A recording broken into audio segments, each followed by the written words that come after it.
अस्सलामुअलैकुम दोस्तों, आज का हमारा न्यूटन का फर्स्ट लॉ है। टॉपिक का नाम है न्यूटन्स फर्स्ट लॉ, जिसको हम लॉ ऑफ इनर्शिया भी कहते हैं। न्यूटन के पहले लॉ को हम लोग क्या बोलते हैं? लॉ ऑफ इनर्शिया भी बोलते हैं। सबसे पहले देख लेते हैं कि इसकी स्टेटमेंट क्या है। न्यूटन के फर्स्ट लॉ की स्टेटमेंट क्या कहती है? न्यूटन के फर्स्ट लॉ की स्टेटमेंट है, if a body is in rest it will remain at rest, if a body is in motion it will remain at motion, whenever do not change the position to applied external force upon it। Newton के पहले law की statement ये कहती है कि अगर कोई body rest में है तो वो हमेशा चाहेगी कि मैं रेस्ट में ही रहूं। अगर कोई बॉडी रेस्ट में है तो वो हमेशा रेस्ट में ही रहेगी। न्यूटन का लॉ पहले लॉ की स्टेटमेंट ये कहती है। अगर कोई बॉडी मोशन में है तो वो हमेशा मोशन में ही रहेगी, तब तक अपनी हालत को चेंज नहीं करेगी जब तक उसके ऊपर कोई बाहर से एक्सटर्नल फोर्स ना लगे। दोबारा बता देता हूँ, न्यूटन के पहले लॉ की स्टेटमेंट क्या कहती है? If a body is in rest it will remain at rest. अगर कोई बॉडी रेस्ट में है तो वो हमेशा रेस्ट में ही रहेगी। अगर कोई बॉडी मोशन में है तो वो हमेशा मोशन में ही रहेगी। Whenever do not change the position to applied external force। तब तक अपनी हालत को चेंज नहीं करेगी जब तक उसके ऊपर बाहर से कोई एक्सटर्नल फोर्स न लगे। अस्सलाम वालेकुम दोस्तों, आज का हमारा फिजिक्स का लेक्चर है। लेक्चर का नाम है इनर्शिया।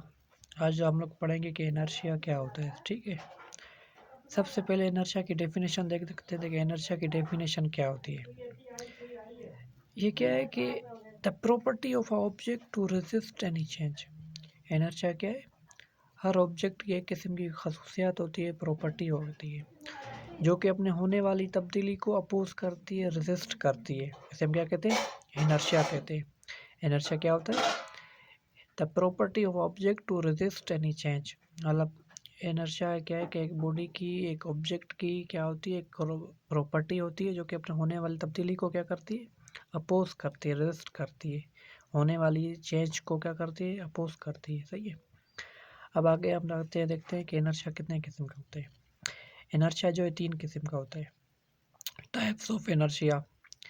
पहला होता है इनर्शिया ऑफ रेस्ट, दूसरा होता है इनर्शिया ऑफ मोशन, और तीसरा होता है इनर्शिया ऑफ स्ट्रेट डायरेक्शन। सबसे पहले हम देखते हैं कि इनर्शिया ऑफ रेस्ट क्या होता है। इनर्शिया ऑफ रेस्ट उसे कहते हैं अगर कोई बॉडी रेस्ट में है, मतलब हरकत नहीं कर रही, रेस्ट में है, तो वो चाहेगी कि हमेशा मैं रेस्ट में रहूं। अपने अंदर होने वाली तब्दीली को क्या करेगी? चेंज नहीं करेगी। रेस्ट में तो चाहेगी मैं हमेशा रेस्ट में रहूं, इसे हम क्या कहते हैं? इनर्शिया ऑफ रेस्ट कहते हैं। दूसरा हमारे पास आता है इनर्शिया ऑफ मोशन। अगर कोई बॉडी मोशन में है तो वो चाहेगी कि मैं किसमें? हमेशा मोशन में ही रहूं। मतलब अपने होने वाले अंदर तब्दीली को क्या करेगी? अपोज करेगी।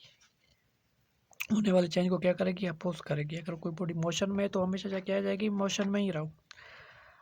तीसरा हमारे पास आता है इनर्शिया ऑफ स्ट्रेट डायरेक्शन।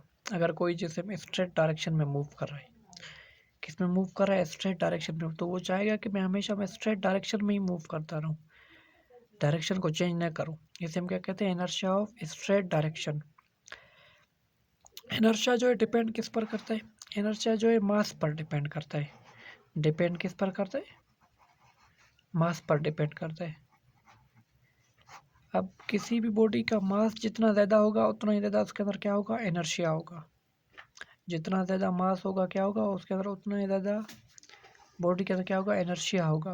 उतना ही अपने अंदर होने वाली चेंज को क्या करेगी? ज़्यादा अपोज करेगी। सही है। अगर मास छोटा है तो इनर्शिया भी कम होगा, अगर मास ज़्यादा है तो इनर्शिया भी क्या होगा? ज़्यादा होगा। सिंपल से हम लोग अगर एग्जांपल लेते हैं, अगर एक सिमाल सा क्या है? स्टोन है, वो रेस्ट में पड़ा हुआ है। सही है। सिंपल सी बात है, अगर इसको आप थोड़ी फोर्स लगाएंगे रेस्ट से मोशन में आ जाएगा, इसका इनर्शिया टूट जाएगा। क्यों? क्योंकि इसका मास कम है तो इनर्शिया भी कम है।